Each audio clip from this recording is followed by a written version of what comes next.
La célula muscular es solamente la unidad funcional del músculo, pero la estructura que se va formando en el músculo es esqueléticos bastante amplio. Cada músculo va a estar formado por diferentes fascículos musculares.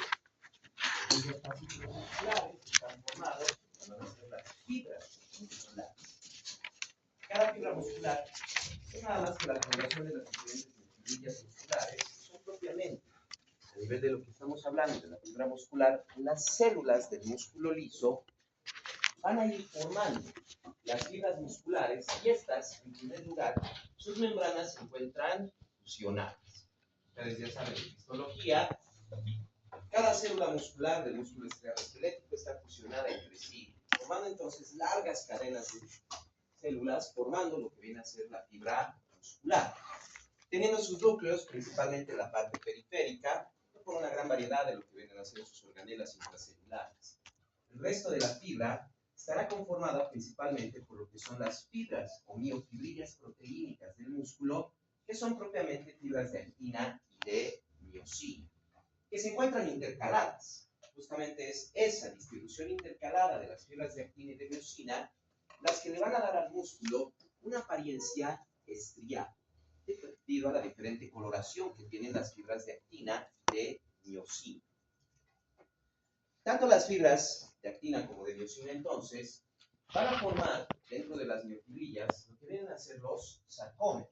No se olviden que en las miofibrillas vamos a tener, en primer lugar, los discos Z, que son tejido bastante denso, fibroso. A estos se van a unir en primer lugar las fibras de actina. Entre ellas van a estar unas pequeñas fibras proteínicas, que son las fibras de titina, y a las fibras de titina, justo intercalándose con las fibras de actina, vamos a encontrar a las fibras de miosina. Generando entonces, dentro de lo que viene a ser esa estructura, lo que conocemos como las bandas A, que son las fibras de miosina, las bandas I, que son las fibras de actina. El sarcómero propiamente entonces está formado por el espacio entre dos discos Z, donde encontramos las fibras de actina y de miosina, distribuidas, como vemos, en sentido longitudinal a lo largo de lo que viene a ser la fibra muscular, las miofibrillas. Como les decía, es básicamente lo que genera esa apariencia estriada del músculo estriado esquelético. ¿Cómo se genera, pero, la contracción? Bueno, en primer lugar, tenemos un potencial de acción que va a pasar primero desde la fibra nerviosa hacia el músculo para poder generar esa contracción. Este potencial de acción neuronal, al llegar propiamente al músculo, lo que va a provocar en primer lugar es la liberación de una sustancia química. La terminal nerviosa, propiamente las dendritas terminales o dendritas axónicas de la neurona, van a liberar la acetilcolina.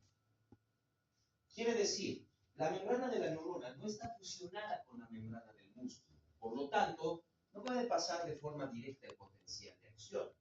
Una vez que llegue el potencial de acción, tampoco puede saltar a la fibra del músculo por los líquidos. Tiene que liberarse una sustancia química para poder transmitir ese impulso nervioso hacia el músculo. Eso propiamente es lo que va a hacer la acetilcolina. Se libera acetilcolina y en la membrana del músculo vamos a encontrar canales de sodio. De inicio van a ser canales de sodio activados químicamente por la acetilcolina y luego vamos a encontrar canales de sodio activados por voltaje. Lo que va a hacer la acetilcolina es abrir los canales de sodio activados químicamente, permitiendo que el sodio empiece a ingresar dentro de las células, y esto va a facilitar su potencial de acción, va a generar una despolarización muscular. Una vez despolarizado el músculo en ese punto, entonces empieza a distribuir el potencial de acción, abriendo ya también los canales de sodio activados por voltaje. Se distribuye entonces el potencial de acción en toda la membrana del músculo gracias a la despolarización. ¿Y cuál es la respuesta a la despolarización? Una vez que se despolariza la membrana del músculo, se van a abrir canales de calcio. Normalmente, el calcio se encuentra fuera de las células, en el líquido extracelular, y casi no hay calcio dentro de la célula propiamente libre en el citoplasma, en el líquido intracelular. Sí, podemos encontrar calcio en muchas células, incluyendo las células del músculo, pero ese calcio se encuentra dentro de lo que vienen a ser los retículos endoplasmáticos, no está completamente libre. Así que se van a abrir canales de calcio no solo en la membrana del músculo, sino también se abren canales de calcio del retículo endoplasmático del músculo esquelético, propiamente también conocido como retículo sarcoplásico.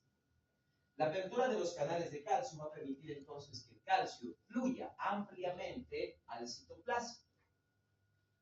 Será la presencia del calcio en el citoplasma lo que va a interactuar con las fibras de actina y de miosina y va a provocar la contracción del músculo estriado. Entonces, no se olvide, el potencial de acción de la neurona provocará la liberación de acetilcolina a nivel de la membrana del músculo. Esta acetilcolina va a actuar sobre los canales de sodio de la membrana del músculo, abriéndolos y permitiendo que el sodio empieza a ingresar y despolariza la membrana. Gracias a los canales de sodio activados por voltaje, esa despolarización se va a distribuir en toda la fibra del músculo, provocando la apertura de los canales de calcio. Como les decía, pero no solo de la membrana del músculo, también se van a abrir los canales de calcio en el sarcoplasma, permitiendo que el amplio calcio que se encuentra fuera de la célula y dentro del sarcoplasma fluya hacia el citoplasma, fluya hacia el líquido intracelular del músculo. Una vez que está el calcio presente, este va a interactuar con las fibras de actina y de miosina, permitiendo la contracción muscular.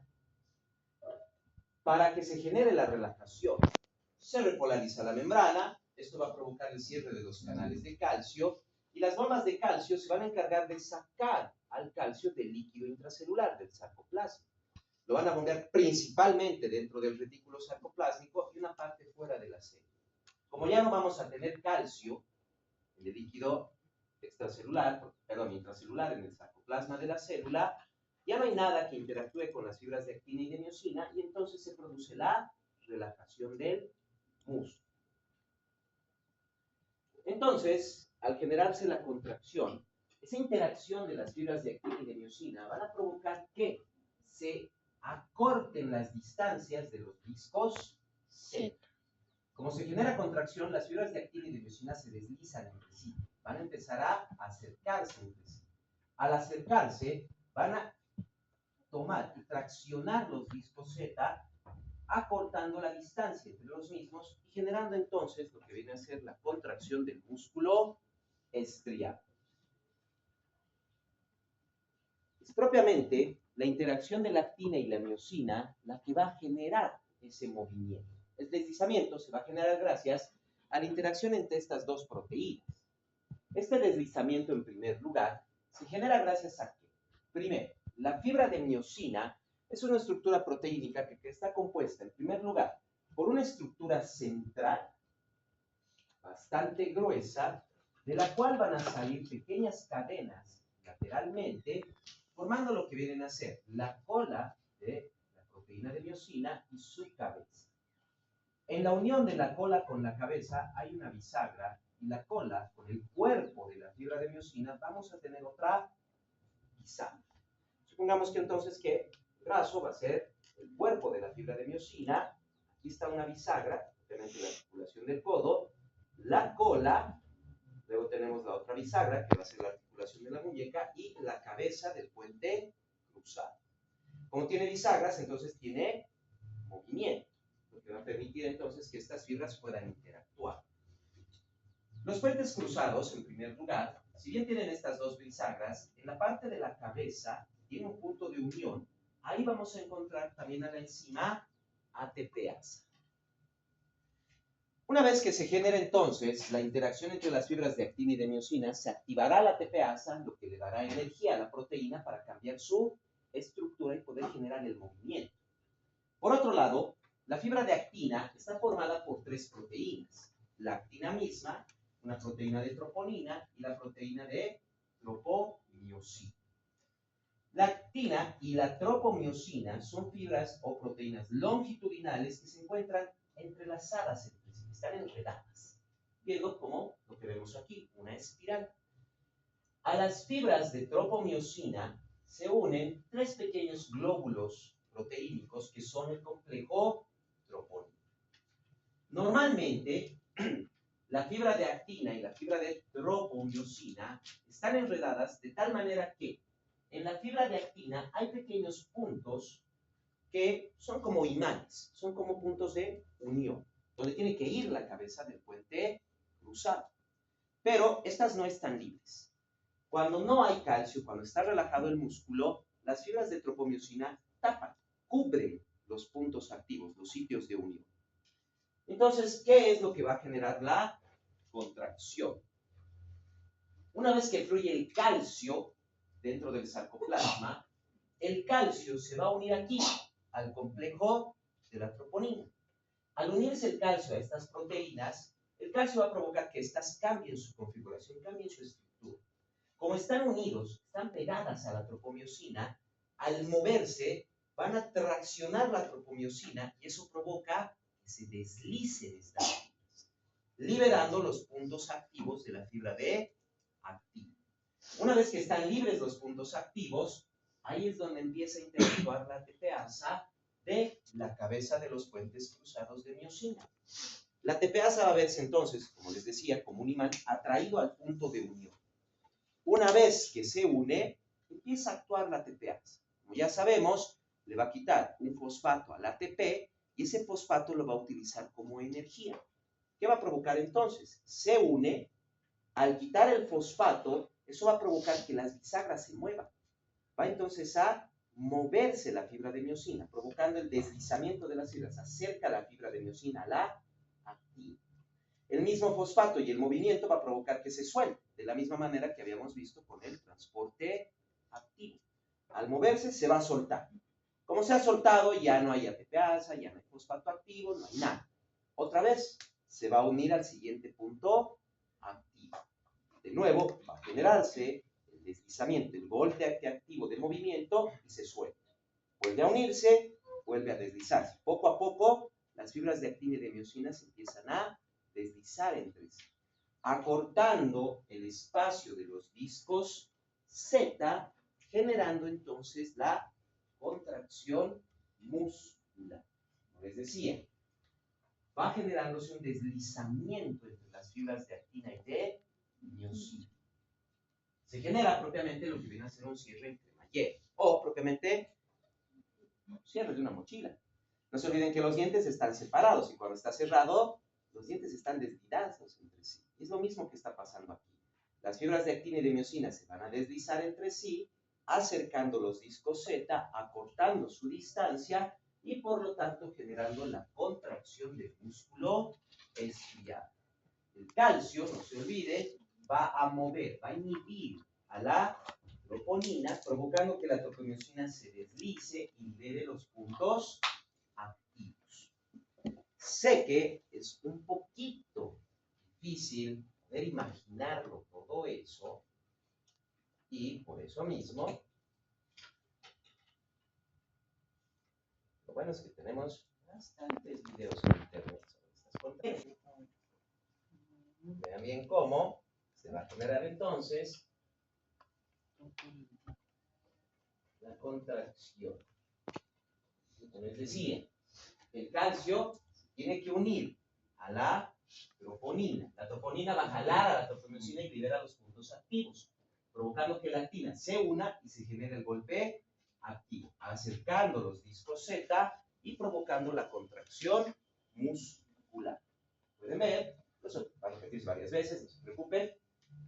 El calcio mueve la troponina y la tropomiosina, la cabeza del puente cruzado se une a los puntos activos o sitios de unión de la actina, provoca entonces la activación de la tepeasa. Se utiliza el fosfato para generar el golpe activo, el movimiento. Ese movimiento no solo acerca entre sí los discos, sino que también provoca que la cabeza suelte el punto activo. Como ahora están más cerca, se une al siguiente punto activo para acortar aún más el movimiento entre las fibras de actina y de miosina.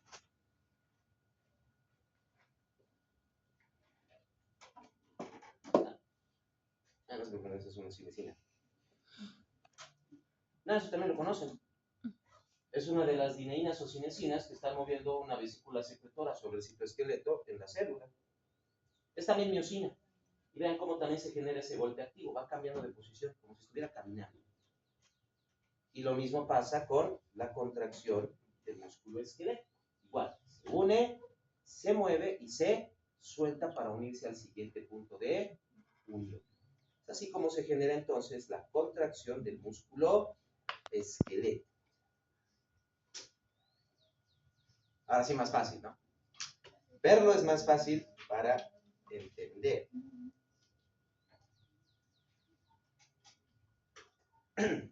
Entonces, como tenemos dentro del músculo una gran cantidad de miofibrillas, estas van a formar las fibras musculares dependiendo de la cantidad de filamentos que se vayan a interactuar, que vayan a entrelazarse, es donde vamos a tener la fuerza del músculo. Podemos ponerlo de la siguiente manera. Si yo a alguno de ustedes les doy una cuerda para jalar algún objeto, tal vez un vehículo, ¿va a poder jalarlo? Si son 5 personas, si son 10, si son 20, más fácil, ¿verdad? Entonces, a mayor cantidad de filamentos empiecen a entrelazarse, empiezan a interactuar, mayor será el grado de fuerza muscular.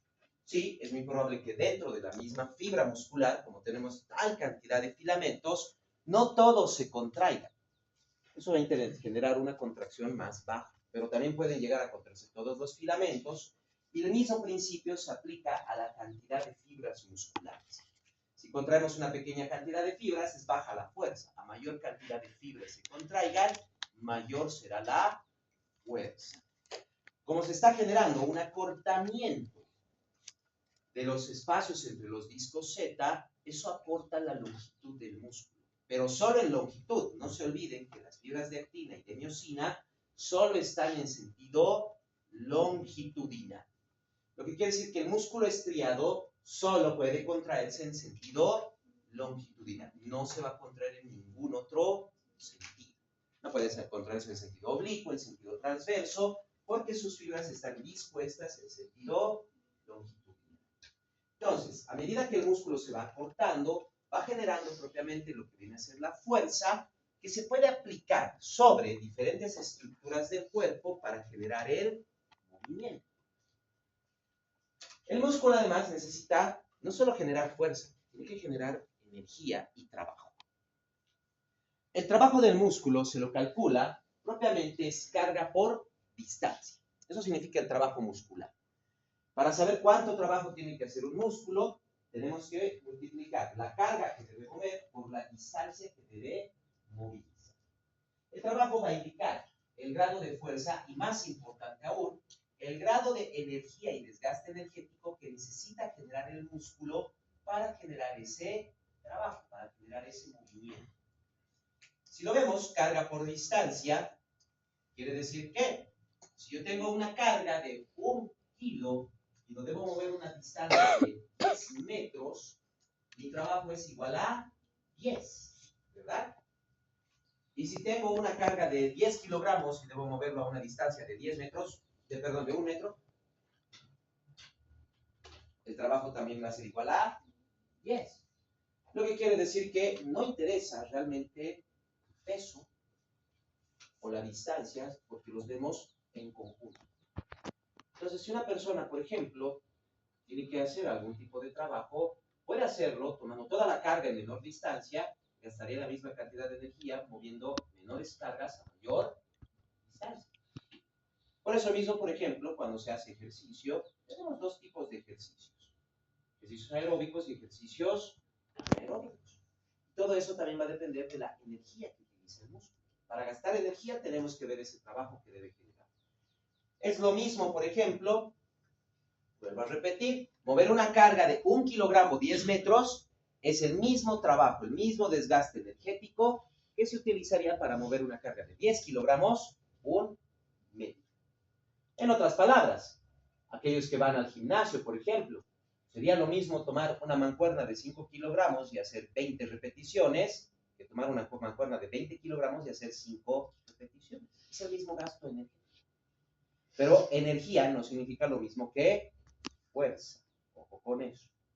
Es solo el gasto energético que va a desarrollar el músculo. Claro que para mover un peso de 20 kilogramos se necesita más fuerza que para mover un peso de 5, pero si lo vemos en distancias distintas, puede que estemos gastando la misma cantidad de energía. Y el músculo estriado esquelético utiliza 3 fuentes energéticas. Claro, todo tiene que ser ATP, pero el ATP puede venir de 3 lugares distintos. El primero es la fosfocreatina. El metabolismo natural del músculo utiliza entonces a la creatina unida con los fosfatos, propiamente la fosfocreatina, para generar ATP. A medida que el músculo va metabolizando la fosfocreatina, va a generar un producto metabólico que es la creatinina, que se puede eliminar fácilmente del músculo, del cuerpo, y el fosfato de la fosfocreatina se lo va a utilizar para formar el ATP. La fosfocreatina es la primera fuente energética que va a utilizar el músculo. El problema es que no es indefinida. La fosfocreatina es una fuente energética bastante corta en duración, porque no hay una gran cantidad de fosfocreatina dentro del músculo para poder generar suficiente ATP para prolongar por mucho tiempo o para generar un gran movimiento. Luego tenemos la glucólisis. El glucógeno, cuando no hay metabolismo oxidativo, mediante glucólisis se va a transformar en ATP. Va a permitir la formación de ATP gracias al metabolismo anaerobio. Entonces, la glucosa, que está almacenada dentro del músculo en forma de glucógeno, va a empezar a metabolizarse anaeróbicamente.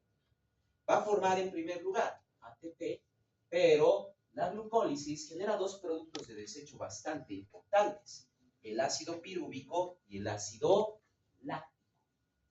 Tanto el ácido pirúvico como el ácido láctico, que son productos metabólicos de la glucólisis, del metabolismo anaerobio, pueden acumularse en primer lugar en los líquidos corporales, más que todo el ácido pirúvico, y generar una modificación del pH del cuerpo, principalmente alrededor del músculo, lo que puede provocar una modificación de los potenciales y dificultar la contracción del músculo.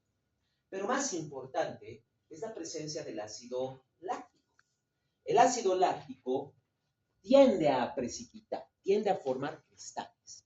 También lo hace el ácido pirúvico, pero en menor intensidad.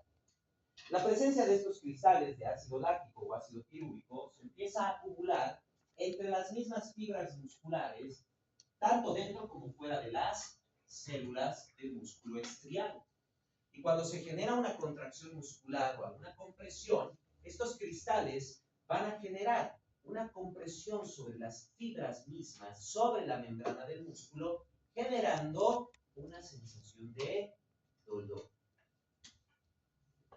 En otras palabras, cuando tenemos contracción muscular por metabolismo anaerobio, la formación del ácido láctico y el ácido pirúvico, van a dificultar la contracción del músculo, lo que hace que incluso que los músculos se vean mucho más, podríamos decir, inflamados, edematizados por la acumulación del ácido, y a la formación de cristales va a provocar dolor en el músculo con la contracción.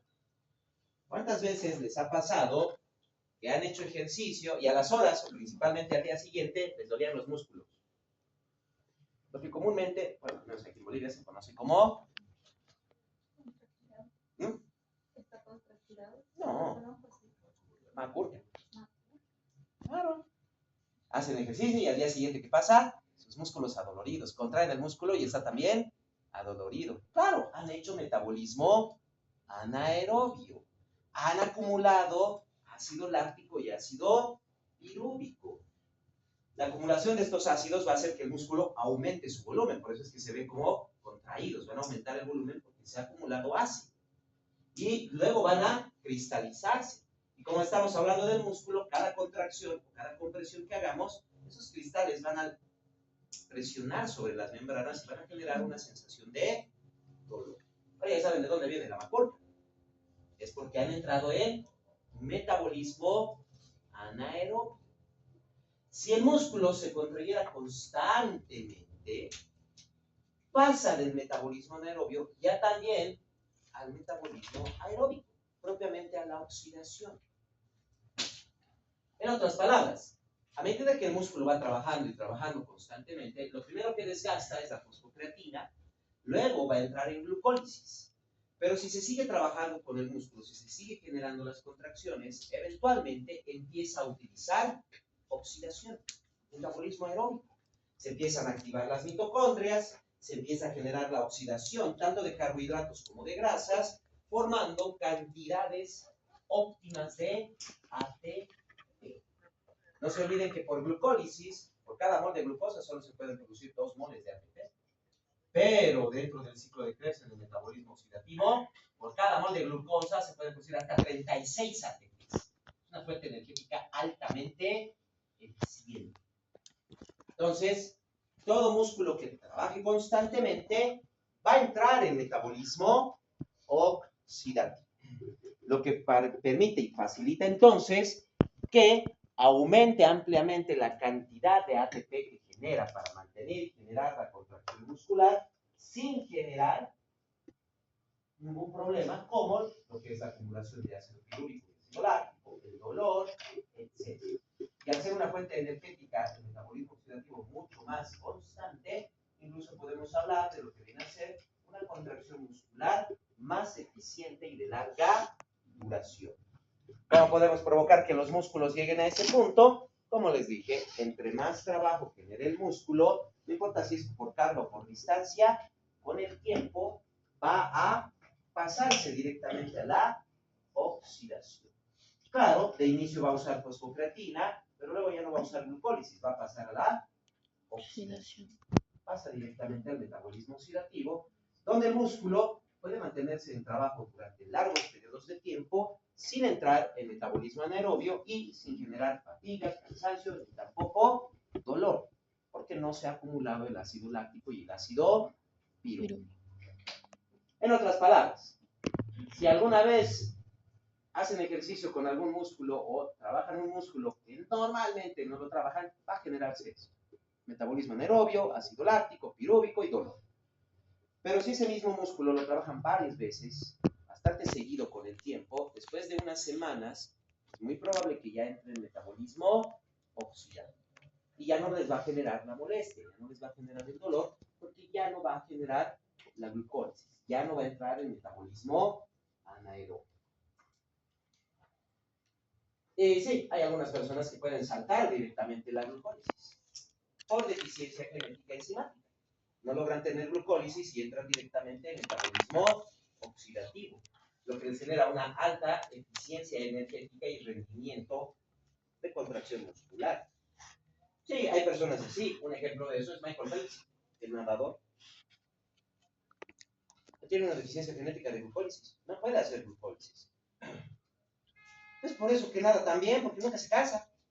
Es siempre oxidativo, oxidativo, oxidativo, oxidativo. Mientras respire, tiene suficiente energía para nadar. Uno podría decir una ventaja un poco injusta, ¿no? Pero es condición genética que tiene. No se puede evitar eso. Es solo las fuentes energéticas del músculo como se van utilizando y se van generando constantemente.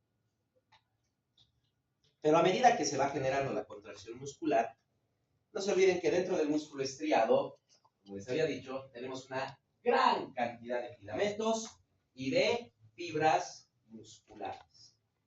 No todas se contraen al mismo tiempo, no todas inclusive llegan a contraerse durante un movimiento, solo una pequeña cantidad. Como habíamos visto, dependiendo de la cantidad de filamentos o fibras que se contraen, es lo que depende la fuerza del músculo estriado. Si se contrae una pequeña cantidad de fibras, la fuerza es baja. Si se contrae la mitad, la fuerza es intermedia. Y si se contraen todas a la mayor cantidad de fibras, la fuerza va a ser máxima. Esto va a generar entonces diferentes tipos de contracción muscular, donde tenemos lo que vienen a ser las contracciones isométricas y las contracciones isotónicas. Y dentro de las isotónicas tenemos la isotónica concéntrica y la isotónica excéntrica. Primero, iso es igual, significa igual. Métrico se debe a medida y tónico, tono, se refiere a fuerza. Entonces, una contracción isométrica es una contracción muscular que mantiene la misma longitud del músculo. Mientras que en las isotónicas se mantiene la fuerza. Puede ser isotónica concéntrica cuando el músculo se acorta e isotónica excéntrica cuando el músculo se alarga. Ustedes se preguntarán, ¿pero cómo es posible que un músculo contraído se alargue? Si acabamos de ver que la contracción muscular es el acercamiento y acortamiento de los discos Z y, por lo tanto, el acortamiento de la fibra muscular. Pero no se olviden que los músculos, no se mueven solos. Tienen también que mover pesos, tienen que generar movimientos sobre pesos, sobre fuerzas. Entonces, en primer lugar, la contracción isométrica es aquella contracción muscular donde el músculo se contrae, pero mantiene la misma longitud. Mantiene la misma longitud. En cambio, las contracciones isotónicas son las contracciones musculares donde el músculo se contrae y una de dos, o se acorta o se alarga. ¿Cuál es la dinámica de cada una de estas contracciones? Primero, pongan sus brazos de esta manera. Ahora palpen los músculos del brazo. ¿Qué músculo está contraído? Bíceps. Ahora, fíjense bien, ¿se está acortando, se está alargando o no cambia su longitud? ¿Se corta, se alarga o no cambia la longitud?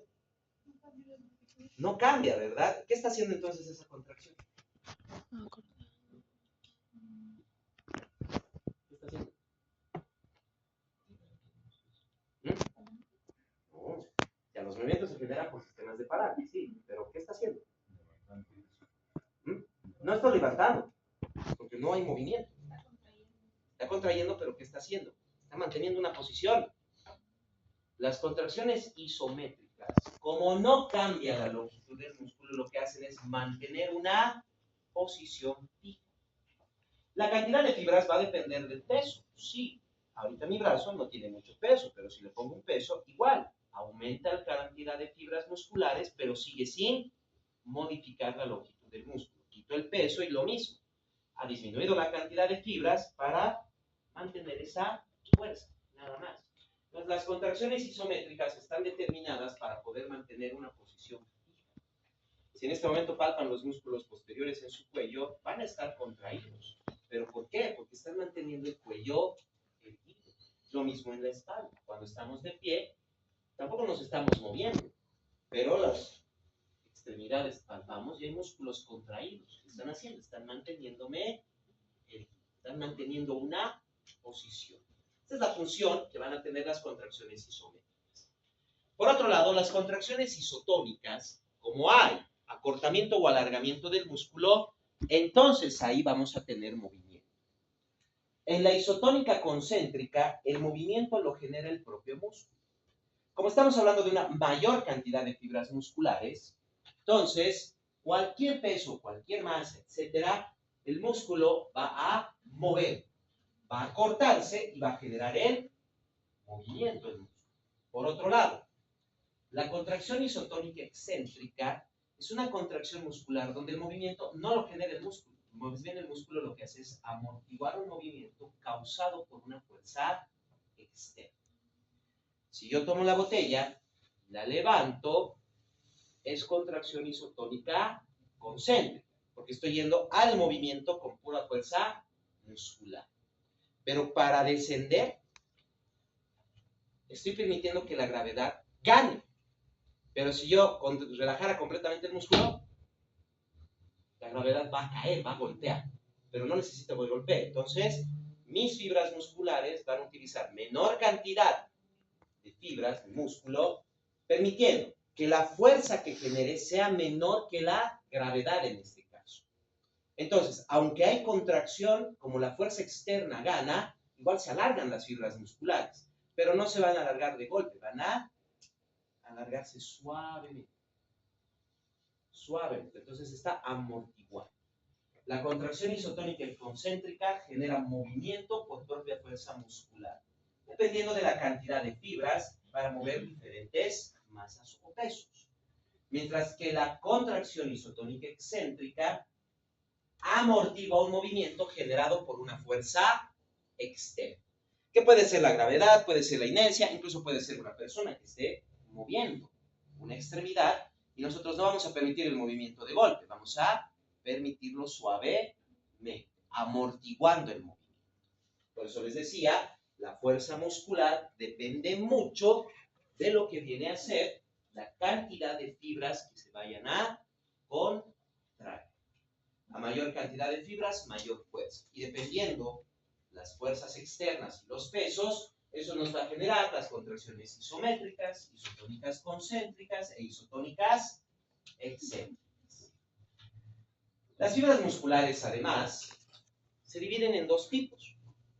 Dependiendo de la cantidad de proteínas, así como también de mitocondrias que tengan, nosotros podemos tener las fibras musculares rápidas y las fibras musculares lentas.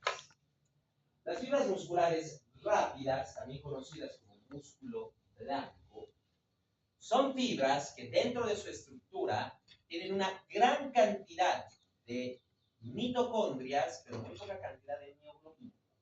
Por eso se las ve más blanquecinas, menos color. La mioglobina es una proteína similar a la hemoglobina, muy similar a la hemoglobina. Y tiene la misma capacidad de la hemoglobina de capturar oxígeno. La mioglobina va a capturar oxígeno dentro del músculo y de hecho es la mioglobina la que le da, así como la hemoglobina le da el color rojo a la sangre, la mioglobina es la que le da el color rojo a los músculos.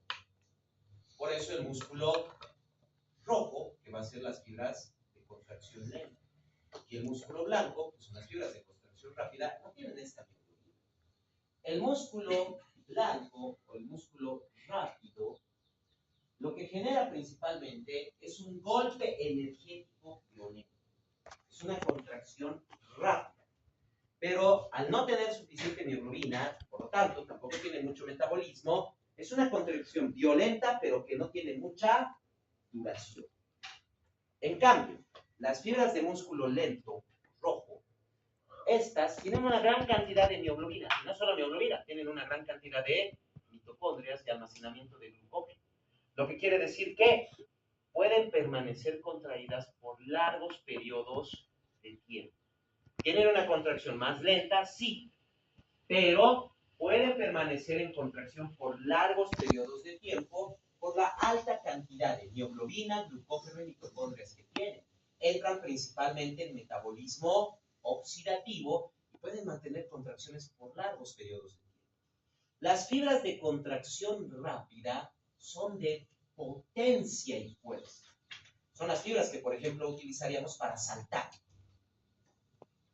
Las fibras de contracción lenta son de resistencia. Son las que van a lograr mantenerse contraídas por largos periodos de tiempo. Todos los músculos del cuerpo tienen tanto fibras rápidas como fibras lentas. Pero algunos músculos, dependiendo de la función que tienen, pueden tener mayor cantidad de fibras rápidas o mayor cantidad de fibras lentas. Por ejemplo, el músculo gastrocnemio tiene mayor cantidad de fibras rápidas que de fibras lentas. No se olviden que el gastrocnemio es un músculo que utilizamos, por ejemplo, para pararnos de puntas o para saltar. En cambio, el cuádriceps tiene mayor cantidad de fibras lentas que rápidas. Lo que quiere decir que yo puedo subir gradas, caminar por largos periodos de tiempo, ya que es un músculo de resistencia. En cambio, el gastrocnemio es de potencia. Se contrae rápido y violentamente y me da más potencia que resistencia. ¿Cuántas veces podrían subir y bajar una grada? Eso es músculo cuádriceps. ¿Pero cuántas veces pueden saltar? No mucho, porque van a gastarse más rápidamente ese energía. Recuerden, las fibras rápidas son de potencia, son las de velocidad y potencia, y las fibras lentas son las de resistencia. Cabe resaltar además que las fibras rápidas, a medida que se va ejercitando y se va generando mayor cantidad de necesidad, van a aumentar sí o sí la cantidad de fibras que tienen en su interior, haciendo que el músculo sea cada vez más grueso. En cambio, las fibras lentas o rojas, lo que aumentan son las mitocondrias, la mioglobina y el glucógeno. No aumentan tanto de grosor para generar resistencia. Por eso también la diferencia que hay en personas dependiendo del ejercicio que realizan. Aquellas personas que solo hacen contracción anaeróbica, como los fisicoculturistas, van a tener una amplia masa muscular porque desarrollan más fibras rápidas. En cambio, personas de deportes como natación, ciclismo, carrera, o sea, deportes aeróbicos, generan más fibras lentas porque lo que necesitan más que potencia es resistencia. Ahora, si me preguntan de un basquetbolista, voleibolista, inclusive futbolista, son las dos. Porque ellos necesitan a veces potencia y a veces resistencia. Entonces utilizan los dos tipos de fibras. Por eso las diferentes configuraciones de músculo que se tienen dependiendo de los deportes. Nadadores, atletas, etcétera, ciclistas, corredores, no tienen tanta masa muscular, pero tienen una resistencia total. Podrían correr 10 kilómetros tranquilamente. En cambio, un fisicoculturista podría tomar tranquilamente un sillón y aventar, pero no puede correr más de 3 kilómetros que se cansa, porque tiene más potencia que resistencia. Y claro, hay puntos intermedios, como los futbolistas, basquetbolistas, voleibolistas, que necesitan las dos. Necesitan resistencia y necesitan potencia. Entonces, su aspecto físico puede ser intermedio, pero tiene las ventajas de ambos lados. Todo depende del tipo de fibra y el tipo de contracción y necesidad de movimiento y energéticas que se necesitan. ¿Cómo controlamos, pero, la cantidad de fibras musculares que se va contrayendo? Eso depende de lo que viene a ser la misma inervación del músculo, formando lo que vienen a ser las unidades motoras. Si bien cada músculo va a estar inervado por lo que vienen a ser las motoneuronas anteriores desde la médula espinal, no se olviden que cada nervio tiene una gran variedad de neuronas. Entonces, al ligar el nervio al músculo, no es que cada neurona se une a una fibra, sino que cada neurona, sus dendritas, van a unirse a diferentes fibras musculares. El grupo de fibras musculares unidas a una sola neurona se van a contraer en uno solo. Y cada grupo se conoce como unidad motora. Así que dentro del músculo, fisiológicamente hablando, anatómicamente habíamos visto músculo, fascículo muscular, fibra muscular, miofibril. Fisiológicamente hablando, tenemos músculo, fascículo y dentro del fascículo vamos a tener diferentes unidades motoras, que son agrupaciones de fibras musculares. Es como que yo les dijera, hagan grupos de 4. Cada grupo de 4 va a ser una unidad motora. Cada grupo de 4 va a ser una unidad motora y cada uno de ustedes va a ser una fibra muscular. A medida que viene entonces el potencial de acción de esa neurona, todo ese grupo de fibras se va a contraer. Si vienen 2 neuronas, si vienen 3 neuronas, entonces va a aumentar la cantidad de unidades motoras, modificando la cantidad de fibras y dándome modificaciones en la fuerza del músculo. A mayor cantidad de fibras, mayor fuerza muscular, pero también queda este hecho, lo que conocemos como la sumación de frecuencia o tetanización. A medida que se genera el potencial de acción, se libera acetilcolina y esto contrae estas fibras musculares. Si viene otro potencial de acción, va a seguir liberándose acetilcolina, va a seguir abriendo los canales de sodio y va a seguir fluyendo el calcio. Ahora, supongamos que el calcio solo me estaba generando, supongamos que el calcio solo estaba activando este grupo de fibras musculares de aquí. Pero entre más calcio haya, mayor cantidad de fibras van a empezar a interactuar. Mayor cantidad de músculo empieza a contraerse. Lo que provoca entonces que, si yo voy repitiendo ese potencial de acción varias veces, cada vez mayor cantidad de fibras va a contraerse, va a contraerse, va a contraerse, provocando lo que conocemos como efecto en escalera. Cada señal ha aumentado la contracción muscular porque ha liberado mayor cantidad de acetilcolina y hay más calcio en el sarcoplasma. No está permitiendo que se libere el sarcoplasma del calcio, no se puede bombear. Entonces sigue aumentando hasta que va a llegar un punto en que el músculo se va a contraer y ya no se va a relajar, porque hay demasiado calcio. Eso es la tetanización. Eso es lo que pasa con el tétanos. El tétanos lo que va a hacer es provocar que esos canales se mantengan abiertos. No es que daña la neurona, sino que actúa sobre las membranas del músculo y mantiene abiertos los canales de sodio, despolarizando el músculo, y cualquier pequeña contracción va a generar el efecto en escalera, llegando al espasmo muscular. Y Y si tengo espasmo muscular, por ejemplo, en los músculos torácicos, voy a respirar. No respiro. Esa es la causa de muerte de tétanos, el paro respiratorio. Aparte que produce una contracción de todos los músculos del cuerpo, provocando rigidez en el cuerpo, que inclusive a nivel de la espalda se ve como una curvatura en sentido posterior. Y muchos pacientes con tétanos también tienen lo que se conoce como risa sardónica. Los músculos de su rostro también se contraen, provocando que el paciente pareciera que estuviera sonriendo. Pero es porque los músculos están todos contraídos. Eso va a provocar el tétano. No se olviden que es debido a un efecto en escalera. Y podemos provocar lo mismo si se genera una contracción constante. Si generamos alguna alteración y empezamos a contraer el músculo rápidamente, porque tal vez le ha pasado a alguien, estaba haciendo rápidamente algún movimiento y de repente le ha dado un calambre. ¿Por qué? Porque ha provocado una sumación de frecuencia, efecto escalera, y ha llegado a la tetanización.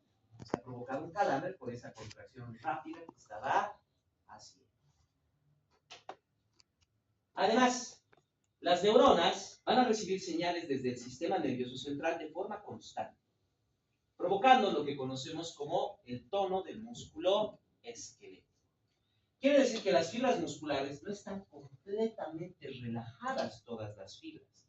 Hay pequeñas señales neuronales que van a provocar la liberación de pequeñas cantidades de acetilcolina a nivel del músculo, provocando una pequeña contracción de esa unidad motora.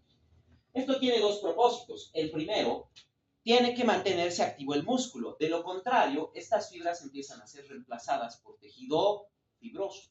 Célula muscular que no trabaja mucho, no tiene que mantener las fibras de actina y de miosina. Entonces las empieza a soltar y empieza a reemplazarlas por tejido fibroso. Es importante que el músculo se mantenga activo. Pero esa actividad muscular no depende de ejercicio. Eso va a depender de las señales del tono muscular. Estas pequeñas señales van a generar pequeñísimas contracciones en las unidades motoras que son básicamente imperceptibles. Quiere decir que si nosotros palpamos el músculo, no está completamente relajado. Hay algunas unidades motoras que están contraídas. Se contrae una, luego otra, luego otra, luego otra, y así. Van intercalando esa contracción. Es imperceptible. Pero si tenemos fiebre, por ejemplo, o estamos en un ambiente frío, tiene que aumentar la energía del cuerpo para poder generar calor. Las señales de tono se van a hacer más fuertes. Como son contracciones en diferentes unidades motoras, en diferentes partes del músculo, es donde el músculo empieza a temblar. Es el temblor del músculo en el frío, es justamente las señales de tono, pero incrementadas en intensidad, ya generando contracciones perceptibles. Podemos percibir esas contracciones. Y es lo que mantiene al músculo activo. Si no existieran las señales de tono muscular, el músculo se queda inactivo y poco a poco esas fibras musculares van a ser reemplazadas por tejido fibroso. Lo que pasa en casos de parálisis, etc. El músculo es reemplazado por tejido fibroso. Se tiene también lo que viene a ser la fatiga muscular. La fatiga muscular se produce por la ausencia de ATP. Si ya no hay ATP, ¿va a haber movimiento? No va a haber movimiento. Y no solo no va a haber movimiento, tampoco va a haber relajación. Porque no se olviden que el ATP es para que la actina y la miosina se muevan y deslicen entre sí, pero también para que se suelte la fibra de miosina. Si ya hay un ATP, se va a quedar ahí unida. La ATPasa y el punto activo se atraen como imán y ahí se quedan. Si ya no hay ATP, ya no hay nada que las mueva ni que las suelte. Es justo la función que va a tener la cabeza del puente cruzado, generar el movimiento y soltarse. Pero si no hay ATP, ahí se queda. Por eso, a veces pasa que podemos hacer un ejercicio o una fuerza muy intensa y luego el músculo se queda contraído. ¿Y qué estamos haciendo? Estamos apretando, estamos jalando para tratar de relajar el músculo. Eso es la fatiga muscular. Se ha llegado a un punto donde ya no hay ATP y el músculo no puede ni contraerse ni relajarse. Ya no hay nada que lo suelte, se mantienen unidas. La relajación absoluta, como viene, no se olvide, debe desaparecer el calcio para que la tropomiosina vuelva a tapar los puntos de unión y eso fuerza la liberación de la actina y de la miosina. Pero para que desaparezca el calcio se necesita ATP, porque la bomba de calcio es la que tiene que sacar el calcio del sarcoplasma. Y sin ATP, nada va a mover el calcio. Eso es la fatiga muscular, la ausencia de ATP, donde no solo ya no se libera la actina y la miosina, sino que tampoco se bombea al calcio. No hay nada que detenga esa contracción, por eso permanece el músculo un poco contraído. Toma un poco de tiempo que vuelva a aparecer el ATP y empiece recién a relajarse el músculo. Y los músculos generan movimiento gracias a lo que vienen a ser los sistemas de palanca. No hay ningún músculo del cuerpo que esté insertado todas sus inserciones en el mismo hueso. No hay.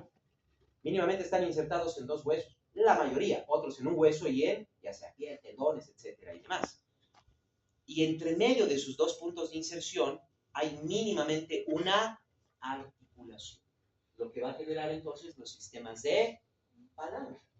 Diferentes sistemas de palanca. Este es solo un ejemplo, donde tenemos el músculo, o sea, la fuerza en 2 puntos, el apoyo en uno y en el otro extremo la carga, pero pueden estar en diferentes configuraciones. Se pueden tener diferentes sistemas de palanca los que van a generar los movimientos. Entonces, estoy seguro que esto les hubiera gustado saber en anatomía. Si una articulación tiene 2 movimientos, debe tener 2 músculos o grupos musculares. Si tiene 4, debe tener 4, y si tiene 6, debe tener 6. Y no se olviden que los movimientos articulares vienen de a 2, porque tiene que haber el movimiento de ida y tiene que haber el movimiento de vuelta. Ahí viene lo que conocemos como músculo agonista y antagonista. Un músculo o grupo muscular que hace un movimiento y un músculo o grupo muscular que hace el movimiento contrario u opuesto. Entonces, ¿cuántos movimientos tiene la articulación del codo?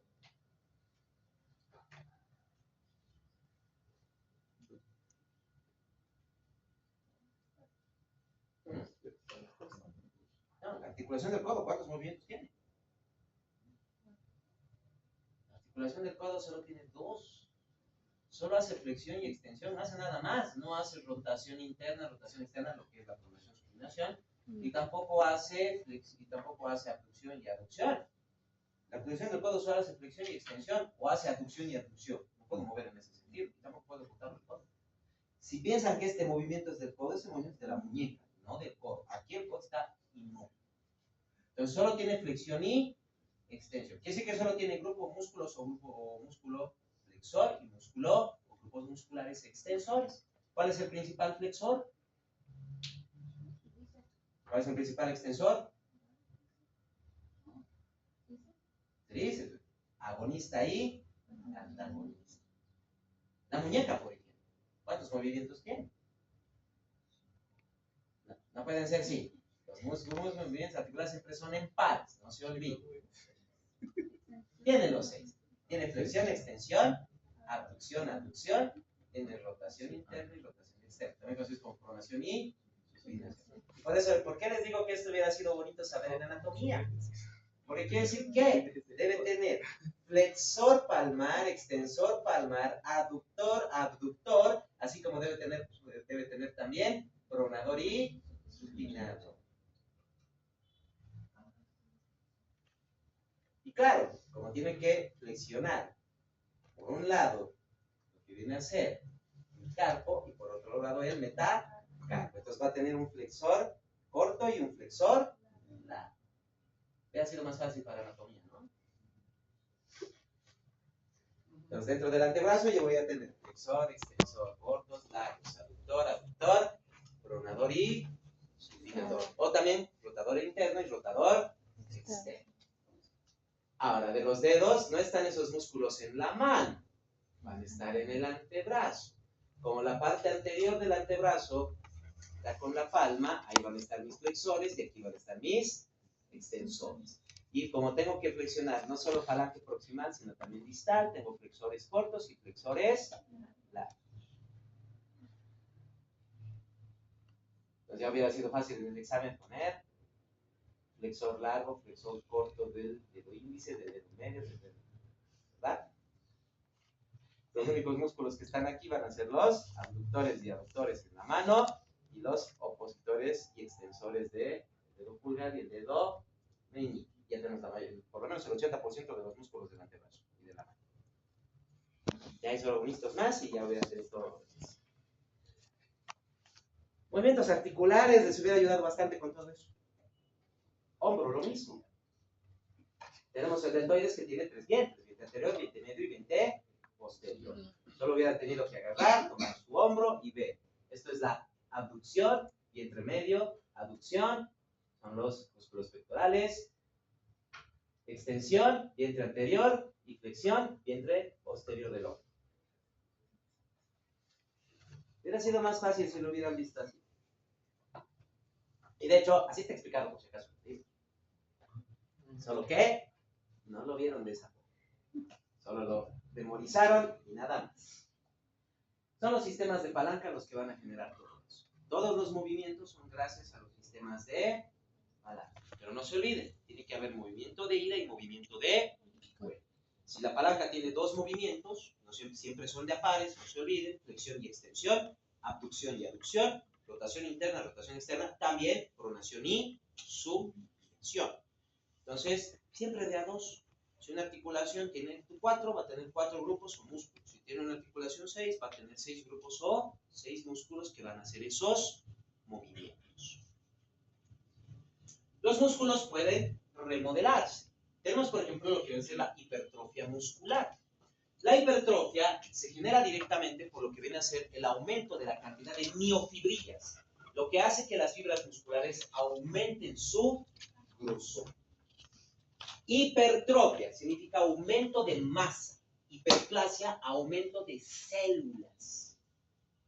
Entonces, una célula hipertrófica es una célula más grande, pero un tejido hiperplásico es un tejido que tiene mayor cantidad de células. La hipertrofia muscular es lo más común, ya que perdemos la capacidad de generar nuevas fibras musculares durante la infancia hasta la llegada a la pubertad y adolescencia. Sí, hay algunas personas que hasta los 30 años podrían generar mayor cantidad de fibras musculares, pero la mayoría deja de producir fibras musculares a partir de los 18, 19 años, ya no. Entonces, cualquier persona antes de esa edad puede tener hiperplasia, pero pasada esa edad lo que tiene es hipertrofia. Entonces, la mayoría de las personas, de los fisicoculturistas o personas que hacen deporte y demás, lo que tienen es hipertrofia muscular. Claro, pueden haber algunas personas con hiperplasia, pueden, sí, pero son casos extremadamente contados o raros. La atrofia es lo contrario, la pérdida de la masa muscular. Justo lo que les decía hace un momento. Si el músculo no trabaja, esas fibras de actina y dimensional no van a ser mantenidas, van a ser eliminadas y dentro de la fibra lo que va a quedar es tejido fibroso. Y eso es la atrofia muscular. Un músculo que ya se encuentra reemplazado por tejido fibroso. Ya no tiene la capacidad ni de contraerse ni de relajar.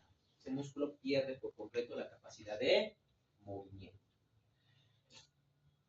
También se puede ajustar la longitud del músculo. Si bien ya no puedo producir mayor cantidad de fibras musculares, no puedo producir más fibras, pero sí puedo engrosar la célula y puedo aumentar la cantidad de células en la fibra, haciendo que se alargue. ¿Por qué? Porque puedo aumentar la cantidad de sarcómeros, puedo aumentar la cantidad de fibras de actina y de miosina, no solo en grosor, también en longitud. Así que el músculo también puede tranquilamente modificarse en longitud. Entonces aumenta el grosor y puede aumentar su longitud. Lo que pasa con algunas personas, al hacer estiramientos musculares, con el tiempo van generando un mayor grado de estiramiento. Y por último, la hiperplasia de fibras es caso raro, no se olviden, pero sí se puede generar. Principalmente en personas jóvenes hay capacidad de generar nuevas fibras musculares. Pero como les decía, más o menos hasta los 18, 19 años, la mayoría de las personas ya han perdido esa capacidad. No quiere decir que no puedan, pero aún con ejercicio extenuante formarán unas 10 o 5 fibras más musculares. En cambio, una persona joven con ejercicios moderados realmente produce mayor cantidad de fibra muscular. Hay personas que van a tener esta capacidad y fácilmente pueden generar mayor fuerza porque tienen mayor cantidad de unidades motoras. En cambio, la hipertrofia va a depender de la fuerza de la mayor cantidad de fibras musculares.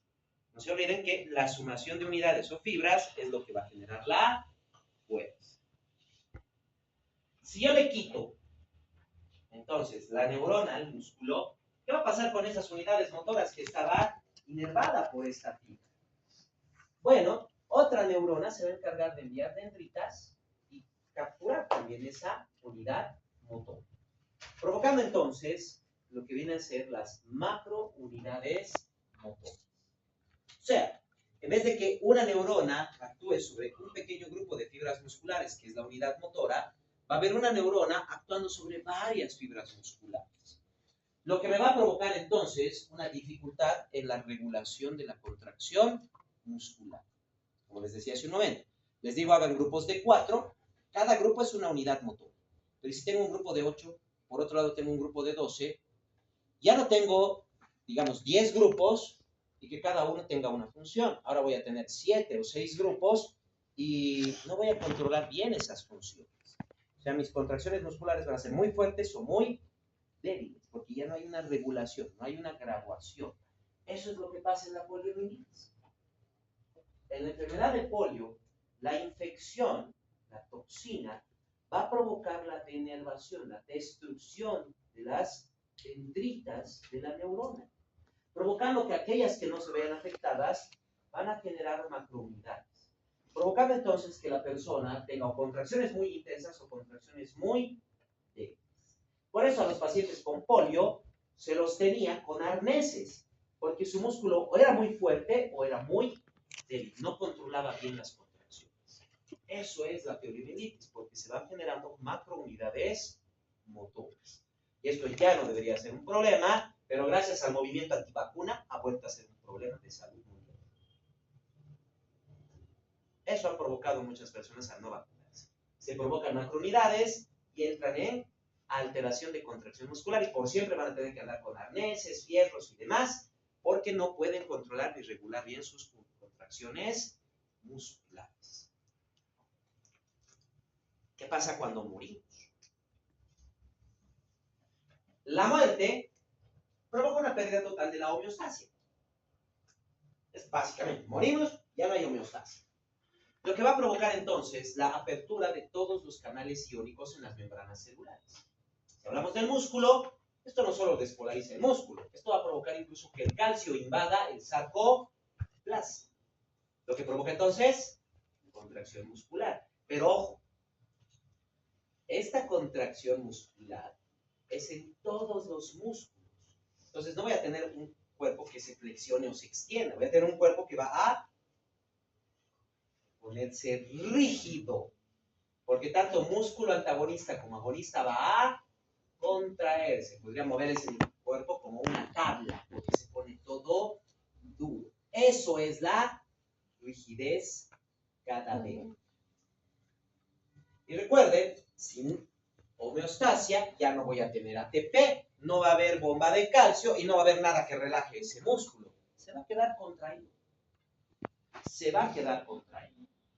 La pérdida de la homeostasia se produce horas después de la muerte, dependiendo inclusive de lo que viene a ser el ambiente y demás, puede ser en 3, 4 o 6 horas. Ahí es donde aparece la rigidez cadavérica.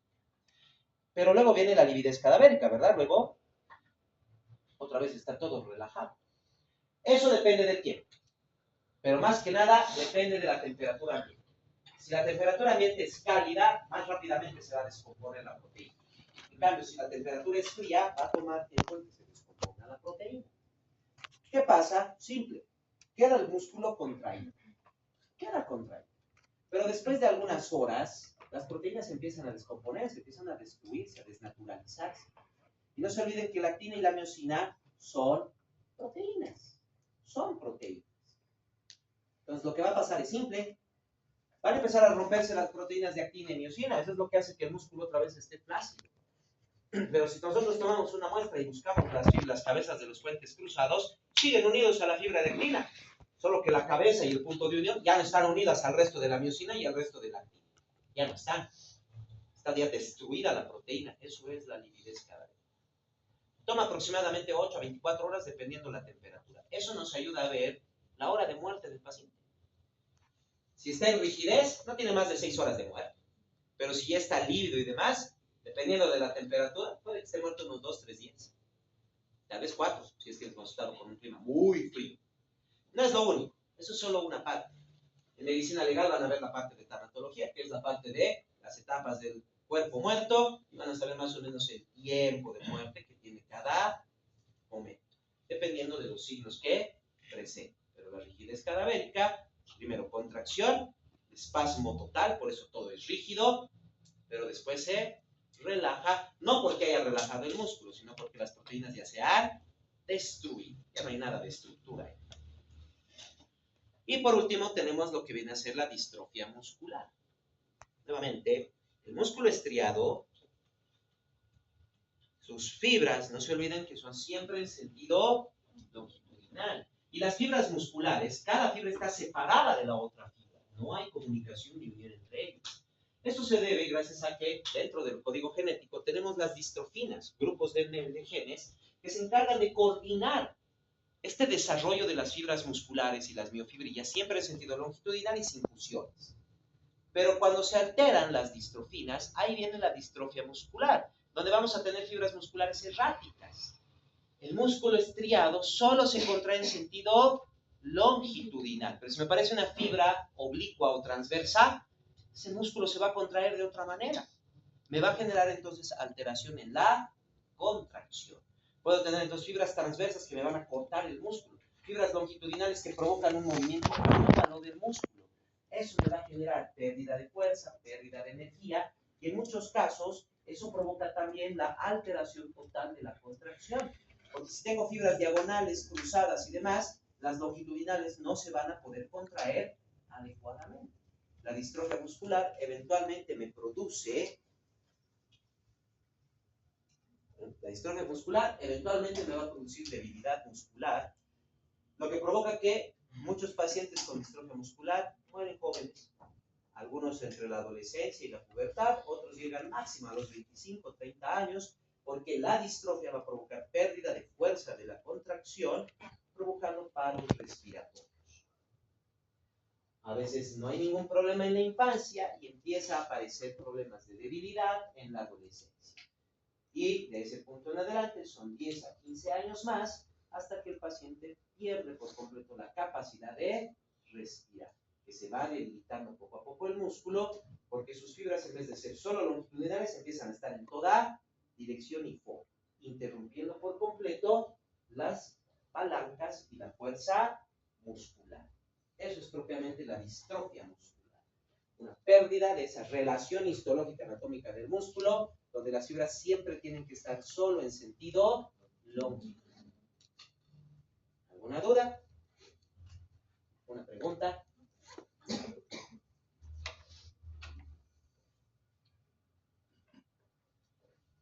¿Ninguna? Los siguientes dos temas son bastante cortos, por eso mismo los dos los vamos a llevar el día viernes. Es que realmente son cortos los siguientes dos.